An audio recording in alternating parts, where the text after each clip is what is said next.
Hey guys, what is going on? This is Wn8 and today we have Mitarano. I hope that's how you say his name. We're just gonna call him MT, and MT is in his AMX 12t. Now I'm pretty sure this guy is a reroll because he's only played 4K games and he has a 64% win rate with 1800 efficiency. So I would assume he is a reroll. Nothing against that. I mean, just letting you guys know that MT is probably not this good of a player after just 4K games. But what is he playing today? He is playing the AMX 12t. Now, this is an amazing match for a light tank like this. Tier 6 light tank rarely ever sees Tier 7 games. If you get into a Tier 7 game, you just got to be going heh because you are going to be doing, hopefully, lots of damage. Now, let's go over the gun. As you can see here, MT kind of has his... Oops, sorry, the map is so small here. You guys can see that a little better.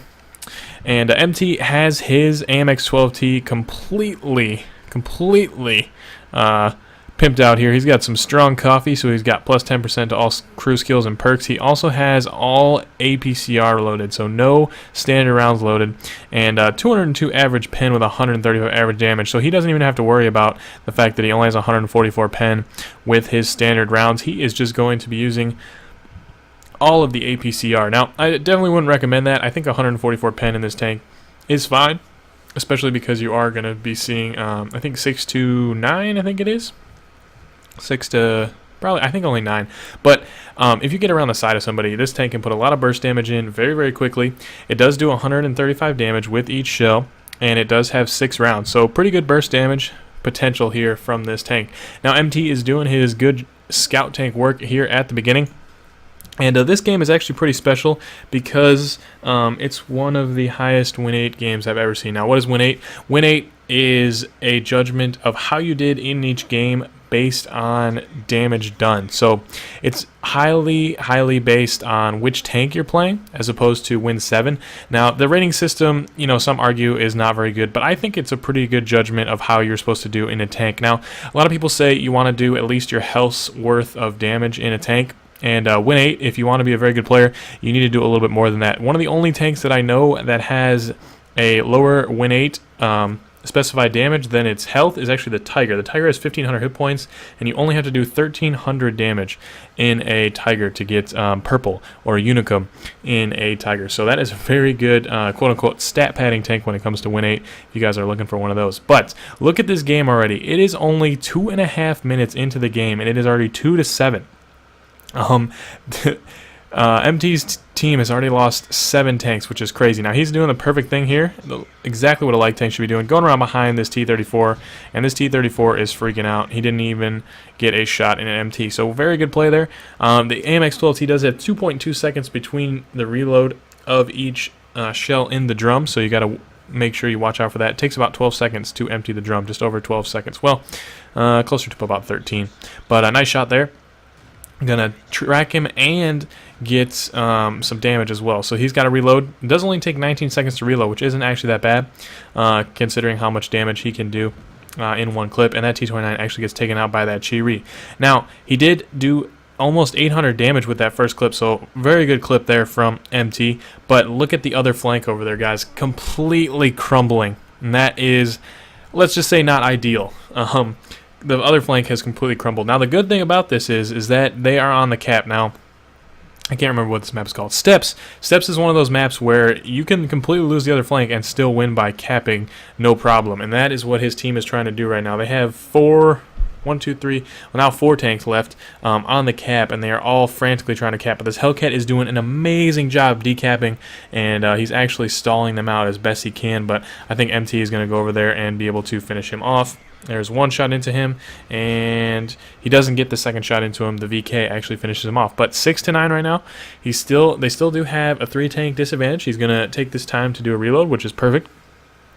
Even if you've only used 2 shots, you still want to get those full 6 shells in the autoloader if you can to do that full potential burst damage. And he can actually burst well, he can't. He can get close to bursting this KV-1S down, but this KV-1S is obviously not thinking what he's doing, and he just rushes in there and basically gets destroyed. Now, MT's already done 1,200 damage, and for an AMX 12t who only has 600 health and is a light tank, that is already really, really good for a light tank. And light tanks are, you know, in terms of win 8, you really don't have to do much damage to get a very high win 8 in them. So the fact that MT has already done so much damage is pretty solid. I mean, it is an autoloader. Autoloaders are pretty notorious for being able to do lots of damage and then get out of there. So it's a perfect opportunity for him, you know, being able to flank, do burst damage, and then get out and reload, which is he's done perfectly this whole time. And then 640 damage to that KV-1 with the fire. So he actually just had enough to finish the KV-1 off.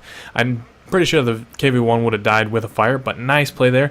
Gets a little bit of RNG on his side as well, and it is now 10-10. So he's done 1,800 damage, and we'll see what he can do to this KV-3 and this M6. Now this is pretty ballsy right here. He's charging at them, and I don't think that they know. Well, now the M6 has spotted him, so they know he's there. But he's got to watch out for that AT7 around the corner, and that is what I would be concerned about. And the AT7 does not look like he's going to be turning to look at MT. He's just kind of focusing on the cap. And this is what this map will do to you. It kind of just gets you focused so hard on the cap that sometimes you don't even see an AMX 12t coming around behind you. So let's see if MT goes for the tracks here. Nice shot right on the tracks. That is a perfect shot. And the second shot gets damage as well. Oh, another fire. Awesome, awesome, awesome. So perfect play from him. Always shooting at the engine compartment when possible. That first shot was perfect.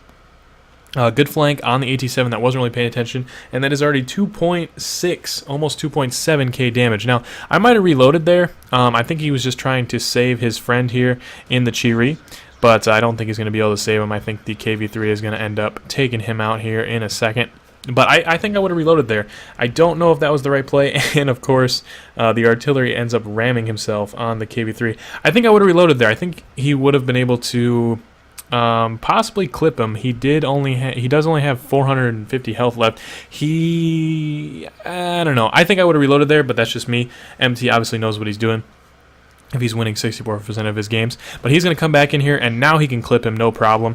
And with that APCR, this armor is really not a problem for him, so he is going to hit all of these shots, and that was an easy kill. And all he has left is a Hummel and an A20, and he still hasn't taken a point of damage. So guys, if you ever want to watch somebody play a light tank, just sort by win 8, because there are a lot of good replays out there that people have done crazy amounts of damage, and scouts get really good guns most of the time. They just, you know, some people just don't know how to play them, and this is a perfect example of how if you know where to take advantage of holes in the defense and know how to flank and circle tanks, you really don't put yourself in any danger. And there has not been really one time in this game where MT has put himself in any danger of getting shot, and that's just perfect scout tank play right there. So he is going to go on over here and try to finish this off. He's already done 3,400 damage, and he has 4 kills by himself. So he's hoping he can finish these 2 off. Like I said, he's got a Hummel and an A20 left, and the A20 has not been spotted yet. So I'm guessing he's thinking the A20 is AFK. So he's going to go on over here and check this out. Now, the thing that sucks about having all premium loaded as well is the fact that even in this situation where you have an A20 and a Hummel to fire at, you still have to be using a lot of credits on each shot. So the only problem with the autoloaders, though, is what I didn't mention about autoloaders is the fact that they do actually have a very limited amount of ammunition, and MT has been very careful with all of his shots so far, so we'll see if he can finish him off. This guy does have 300 hit points left. He's hoping for a high roll here, doesn't get it, so he has to use 3 shells on him, and the A20 actually has 310 hit points, so he should be able to finish him off. If he does, that would be awesome.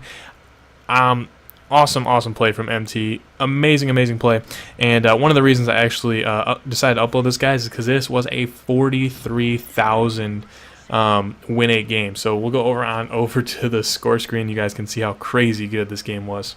And here we are over at Mr. MT's score screen, and as you can see, 29 out of 30 of his APCR rounds. Yeah, he had to make every single shot count because he ended up getting a Faden's medal, which is destroying the last enemy in the battle with the last shell of ammunition. Crazy stuff right there. High caliber, obviously, top gun. He had 6 kills. I mean, 4,000 damage, 700 spotting damage. This is just crazy. The big number that you like to see here is 43,013 Wn8. And I think the highest Wn8 game I've ever had is 18K. If you guys want to post your what you think were what your highest Wn8 games were, I'd like to hear about it, and which tank they were in. I think mine was actually in the T29. I got about 2,000, almost 2,000 base experience, and it was in a tier 9 game. So when I saw this, 43,000 Wn8 is just insane. A really good player in World of Tanks will have about 3,000 Wn8. So just to put that in perspective, this game was insane. 1,900 base experience, and that's what you can do with scouts. If you want to be stat padding your Wn8, you want to play scouts, and if you can play them decently, I mean, games like this will happen. 6 kills, 4,000 damage, 1,900 base experience. He ended up losing only 12k there, but I think he did actually complete a mission, so he would have lost a little bit more. But hey guys, that was an awesome game. MT, thank you for posting that on QB's replay sites. Awesome game. That is what 43,000 Wn8 looks like, and he just made it look so easy. So, and it's really not in light tanks, and that's why the stats are, you know, quote unquote easier to achieve in the light tanks, because in light tanks it's hard to do that much damage. So props to you, MT. I really enjoyed that one, guys. I hope you did enjoy it today. Make sure to drop a like if you did. This has been Jack Tech 45 signing out. Peace.